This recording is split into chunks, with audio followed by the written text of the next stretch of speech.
it's Vera from Vera JM, and I am here going to be joined very shortly with Josiah Tam.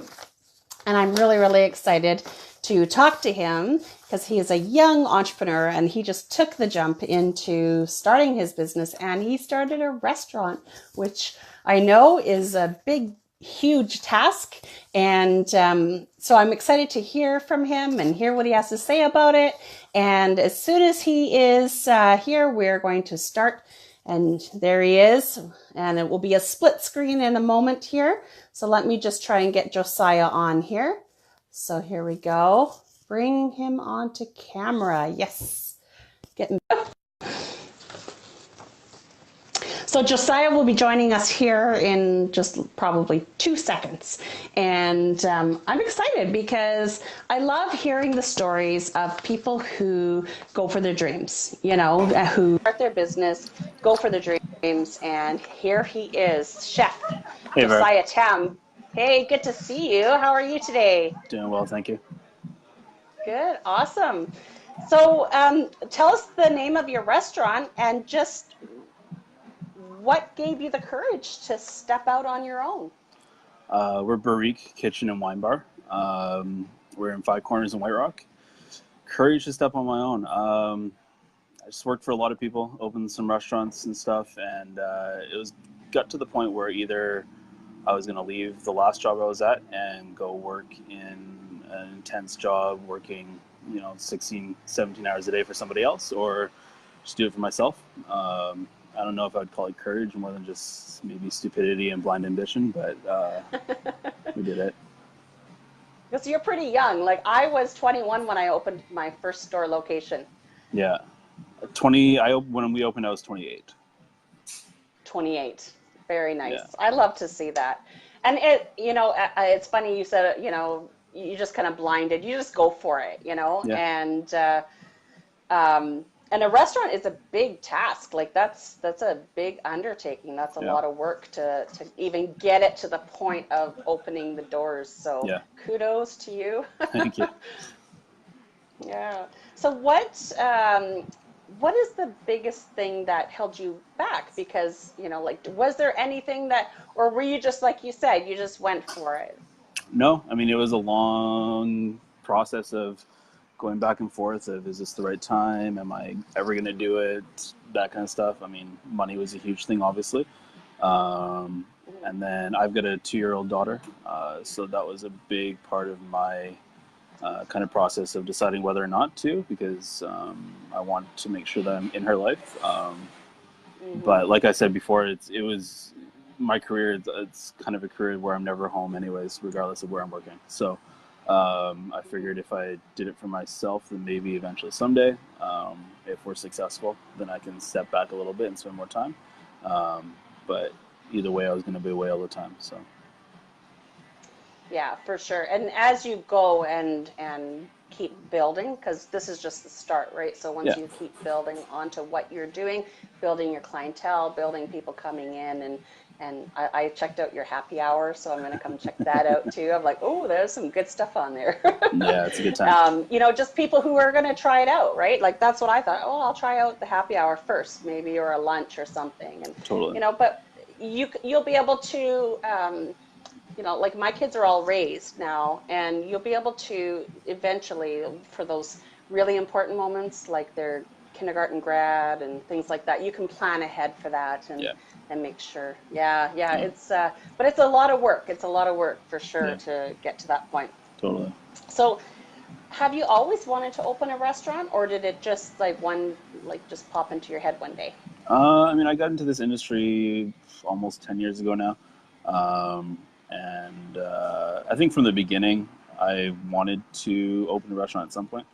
I didn't know that it would happen this soon. But I mean, I've just kind of always been a serial entrepreneur, hustler. Back in elementary school, I was illegally downloading music off of Napster and selling it to my friends on CDs. Oh. So I've always just kind of had a hustle going on. I've never really liked working for other people. So, yeah. That's awesome. Yeah, I think if it's in your gut, then it's there forever. It's there forever. Totally. Um, so I used to have 5 retail stores. I don't know if you know that, but Okay. I used to have 5 retail stores, and one of my stores had to get built from cement, Mm. basically cement walls, and the rest of them all were all pretty much move in, move your product in, put it up on the shelves, and Right. but the one store, I was pregnant with my third child, and I was in there, and what's an HVAC system? I Yeah. don't know, but it's got to get done, and the Yeah. plumbing had to get done, and then I had to choose where. There's 2 options for the plumbing and all that sort of thing. So maybe just take us through, what was it like for you to put together a restaurant? Yeah. I mean, this started last February is when we started looking for locations. Um, we looked through a ton of locations, some that were already restaurants, some that were empty spaces. And then each one was just kind of crunching numbers and getting estimates from the construction guys and design teams on what it would cost to get open. We eventually found the location we're at, which has been multiple restaurants over the past 10 or so years. Um, and so that was last August. We first saw this space. We finalized the sale of the space in October, I believe it was. And then we took possession in January. We gave ourselves a month to get open, and we A month. used every last minute of that month. Wow. Yeah, Yes. so January 3rd of this year, we got in the space and we started ripping down stuff, and it was a crazy month. The team that I used, friends of mine are in the restaurant construction business, so they kind of were a one-stop shop for design and all that kind of stuff. But yeah, it was a month of working in the space while they're tearing stuff down, doing plumbing, electric, all that stuff. Also meeting with wine reps and food reps and in that space while it was still a Hmm. construction site, and yeah, 18, 19-hour days and trying to figure out permits and how to get business licenses and how to get all these different things that I've never done before. Um, Yes. which was, and then even before we even got the space, like putting together a 50-page business plan, and from never having done that before and trying to figure out how to do Mm. that kind of stuff. So yeah, it's been a crazy year. I always say the best people to do this kind of stuff is people who've never done it before, Yeah, because you ask the questions that need yeah, to be answered. Like, how do I get this? Where do I get that? yeah, And you start, and you have to source your product and all of that sort of thing too. And it's totally. just, yeah, it's you just jumped into the deep end. Yeah, I mean, I thought I was more prepared because I've done restaurant openings for other people before. So from the chef aspect of it and the food aspect of it, and that was actually the easiest part. Like we tested and threw together the menu in like pretty much the last week before we opened, um, which was Hmm. kind of, it was easy for us, but the rest of it was not. Yeah. So what's really caught my eye is that, like, I've been watching your journey, of course, and what's really caught my eye and my attention is that you sit down with your team every day, and have, like, you know, you have a dinner together. And I've seen your Yep. pictures on Instagram, and I love your Instagram feed. I'm like, oh, I need to try that. Thank you. But I love also too that you share, when produce comes in and things like that, the farms that you're working with, that sort of thing. I love Hmm. that aspect as Yeah. well. But tell me, what is it like to gather together? You're like a family, right? Every day, and have dinner together. Yeah, I mean, family meal is it's an old tradition in fine dining restaurants and in a lot of restaurants in general. That's kind of been lost in a lot of the more kind of modern franchise restaurants and that kind of thing. And it's Yeah. we really are family. Like I see my sous chef more than my wife. He probably knows more about me in my current life than my wife might, unfortunately. And same thing with his wife. But yeah, I mean, like we spend 16, 17 hours a day together. And we work on our feet all day. We pretty much don't stop. Um, Breaks, mandated coffee breaks, and that kind of thing are a pretty rare thing in restaurants. The time just doesn't happen. But the unique thing about restaurant industry is that most of the people that get into this are super passionate, and they're not. Yeah. There's very few clock watchers in this industry, and often more than not, there's people that'll clock out and keep working. just because they love what they do. So I think feeding family has always been important in general, and I think as a boss, if I can't give my people 15-minute coffee breaks every couple hours, then I think the least we can do is sit down and have a meal together. And it's a good time to stop in the middle of our day, because just before dinner services, reality, we're already 10 hours into our day, and we're tired and we're hungry. So we sit down, take a break, we talk about the night to come, reservations and such, talk about the menu for the night, and then just chill and relax together. Is pretty much it. Yeah.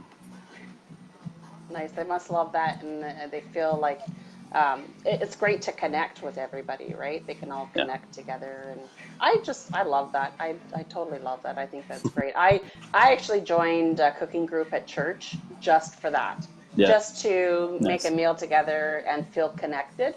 Because my kids are Yeah. raised, I'm on completely on my own, and I'm single, and it can get lonely, right? So I joined a cooking group so that we Yeah. can, exactly for that connection, I know this Totally. question And for isn't most of on us, my like, we list, don't but get a. I wanted. Sorry, go ahead. Sorry. I was just No, gonna you say, go for most ahead. of us, Most we of us don't get don't the get. chance to sit down for a proper meal at the end of the night. Yeah. Sorry, you're breaking up here. Oh, there you are. Hello. Yes. Are you Sorry, it there? just got really choppy here. Yeah, there we go. Okay. No There we worries. go. No worries. Yeah, no, I It's was just gonna real. say, It's for live. most of us, we don't really get the chance. Go ahead. Yeah, I was just gonna say, what like out of all the um, different types of food out there, you went with French-inspired cuisine. What made you go in that direction? My training's in classic French. I went to the Cordon Bleu in London, so that's kind of my background and what I'm best at. So it kind of always was the plan to open a restaurant like this, in some form or another. I've worked in many different types of cuisines, but I kind of always just come back to my base, my roots. That's awesome. Yeah, I was just curious because, yeah, it's just awesome that you're going for your dreams, but also like it's just so specific, right? It's wonderful. So what do you see for your future? When I was 24, I didn't know I'd have 5 locations. Yeah. Um, Future, right now, we're really just focused on this restaurant and making it successful. Um, at Hmm. some point, we'd like to have more spaces, more concepts. There'll never be another Barrique. There'll just be one.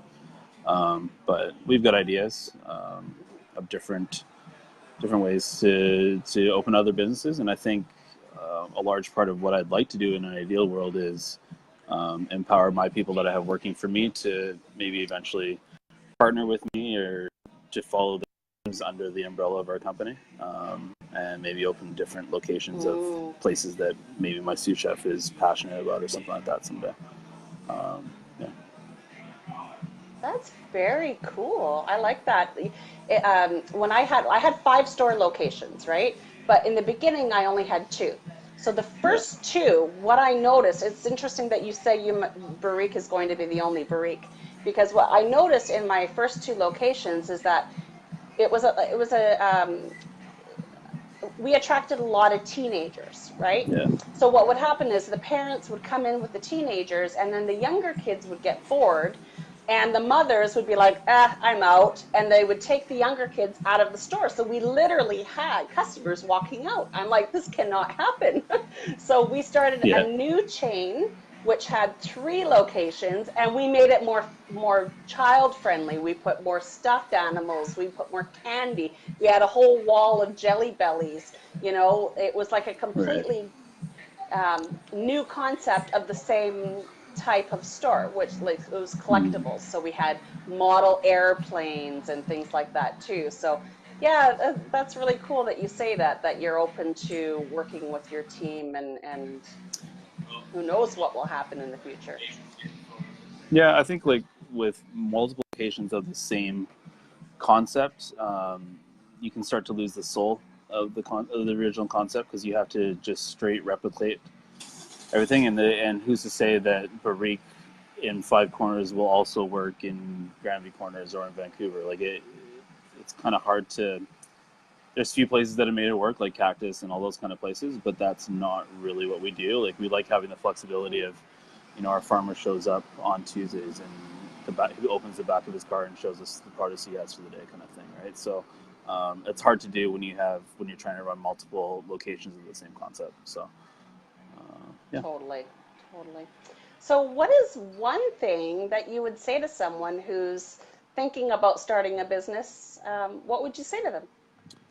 One thing is tough. I think just Right? I don't even think that's possible. I think just be very aware of what you're getting yourself into. Do your research. Make sure you know the ins and outs of your business before you do it. I mean, I've been 10 years in this industry, and in a lot of people's books, and they're probably right. That's maybe not enough for me to be opening my own place, but I think just really know what your business is on all sides of it. I mean, I say to everybody, like, people say, well, you chef, you must just be like cooking all day. Like I don't really cook that much.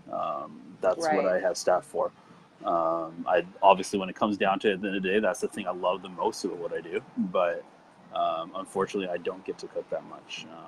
So you need to know every single side in and out of your business before you do business. And the other thing is just follow your gut. If Yeah. Yeah. Oh, that's awesome. Well, thank you for chatting with me. Again, I've loved watching your journey, and I'm excited to come down and check it out and have some dinner or lunch one day. And yeah, I would love to see you then. And yeah, I hope you have the most wonderful day. Sounds And great. I You hope too. this inspires anyone who's watching. If you have any questions, we can answer them on Facebook later or whatever. Or if you have anything you want to say, just, yeah, we're here. So you have Awesome. a great day. Thank you, you too. Thanks for having me. Okay, take care. Bye.